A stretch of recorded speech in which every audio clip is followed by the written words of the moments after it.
Për të folur për protestën e Partisë Demokratike, por dhe për zhvillimet në Partinë Socialiste, kam nësit kem kolegun Agim Bazhi. Agim, nësit kem studio. Faleminderit që bashkove.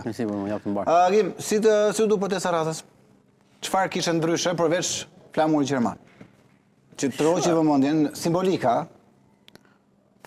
Nuk besoj se ka në ndryshim shumë të madh, domethënë, flamuri gjerman ndoshta ishte për shkak të qëndrimeve më të forta që kanë pasur në Gjermani ndryshe nga vendet e tjera gjatë kohëve të fundit, por nuk besoj se e përndaj flamuri aty. Por reagimi sotëm i ambasadës gjermane çfarë thonë?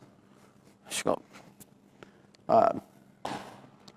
Për mua ka rëndësi, domethënë, në protestë. Dhe mbi gjitha, a kjo protestë bëhet për ambasadën apo për qytetarët? Jo, Berisha domethënë po e bën për ambasadën. Po bën, është e qartë thotë, nuk ka bën për qytetarët. Për ndërkombëtarët. Shiko. Edhe qytetarët, por tani Berisha është në sensibilizimin të kërkon që faktorit ndërkombëtar të negocojë me të. Të negocojë me të, por që ta ulë tavolinë me PS-n. E di Berisha po tulet vetëm pa PS-n, domethënë pa ndërkombëtarët me PS-n mund dalë edhe më i humbur.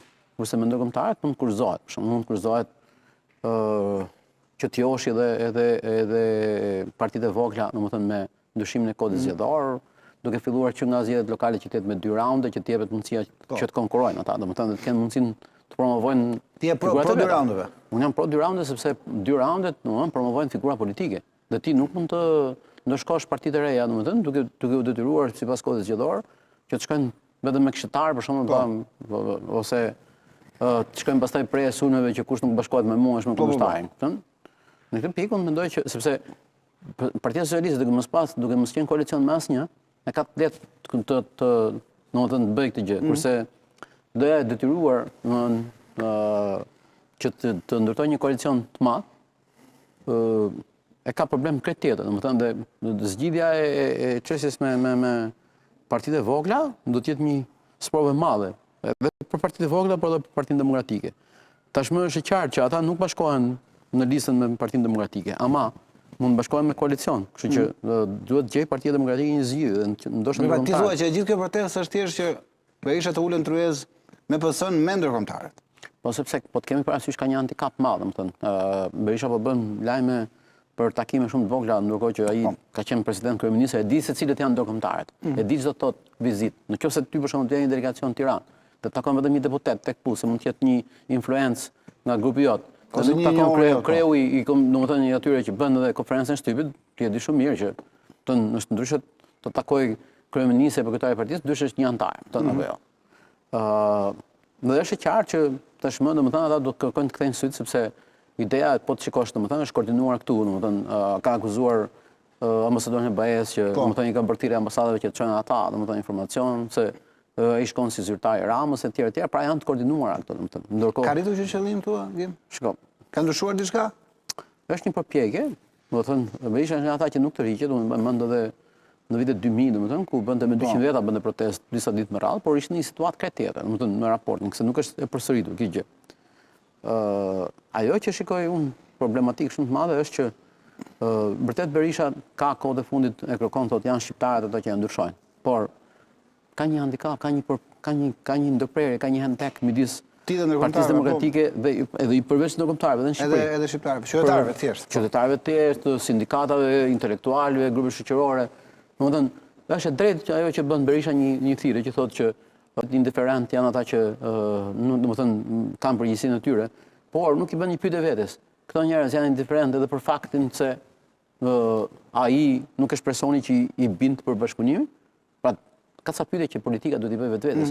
Ne të dy si gazetar mund të fajsojmë qytetarët, dhe unë jam i bindur që qytetarët marrin përgjegjësi për shkak. Bi fjala, nëse ka protesta sociale, siç është ajo për çmimin e naftës për shkak sot apo gjëra të tjera, të cilët i përkasin qytetarëve, nuk ka pse të presim parti politike për të ngritur. Po frika është që do jenë shumë pak njerëz. Atëherë, domethënë, atëherë kemi përgjegjësi, këtu kemi drejt, por pyetja që i bën Berisha, domethënë, duhet të jetë në të dy krahat. A ja mund personi që ata duhet besojnë që do bëj ndryshimin, rotacionin, që jam instrument i dur për të ndryshuar qeverisjen, sepse ka një pyetje që një parti në opozitë duhet i bëjë, se partitë në opozitë mund të shëndohen, se kur dalin në opozitë shëndohen, kur janë në qeveri konsumohen, janë interesat që nuk i lejohen me debat. Tani, vish në një pikë ku i bën thirrje agron shehajt, madje edhe Arlin Qorit dhe të klapajt dhe pastaj përjashton Saljanin, ka i paradoks. Po, nuk shko. Ka diçka që kërcet. Ka diçka që kërcet, kur bën thirrje intelektualëve dhe qytetarëve, duhet të bësh pyetje vetes, ke ndërtuar ti një marrëdhënie të vërtetë me to? Çfarë ka ndodhur? Çka ka ndodhur? Po vjen Çka ka ndodhur me intelektualët edhe me profesorët? Po vjen 11 maj një viti më pas, dhe ti s'ke bërë një analizë të thellë, domethënë për çfarë ndodhi. Okej. Mirë, farsë, e thotë është farsë. Si farsë? Kështu thot Berisha. Po, Sali Berisha para të vjerës thoshte s'ka ekivok. Neni Basha do zbatohet. Ka ardhur, leadershipi është ai që po humbi, ikët. Dhe këtu ka drejt. Tani, po Sali Berisha thot farsë. A nuk e dinte, e ka qytë farsë në 2021. Atëherë, pse kërkove, pse akuzove Kodrullin Bashën? Ja, ma dje dalin e fundit, para fundit, mos gaboj, e ka thënë që po, edhe atëherë u vodhën. E pranoj dhe para... Jo, po e ka pranuar pasi i ka mbush mendjen gjithë shqiptarëve që i shiti Basha. Ç'kuptim ka? Është si falje pas përshkatimit. Pra, në këtë lloj pike, unë mendoj që duhet jemi më të sinqertë me qytetarët, i dinë vërtetat. Dhe realisht në vajin e kaluar treguan një gjë, i çuan një mesazh, i thanë që ne jemi kundër politikës konfliktit dhe refuzuan të merrnin pjesë në votim.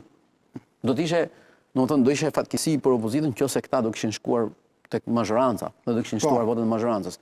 Mazhoranca e Tiranë ruajti votet e veta. Opozita u braktis. U bie. Pa një bjerje. Në këtë moment, a nuk do të kalosh përmes ca pyetjeve shumë të forta në një përballje me qytetarët, në një hapje tërësisht, në një dialog në çdo cep, por pse nuk e bën të Berisha? Nuk do? Nuk e lën? Çfarë do kjo pjesa tjetër? Nuk e lën? Cili nuk e lën? Ata njerëz që rrethojnë. Sepse kjo është akuzë më e madhe që nuk ka faj Berisha. Po mos ta lën. Që nuk ka faj Berisha për ata që rrethojnë. Shiko, po mos ta lën. Sigurisht se dinte, nuk dinte e verë çfarë bën me Meti. Ja, fimi, këto si ham në shiko gjigim.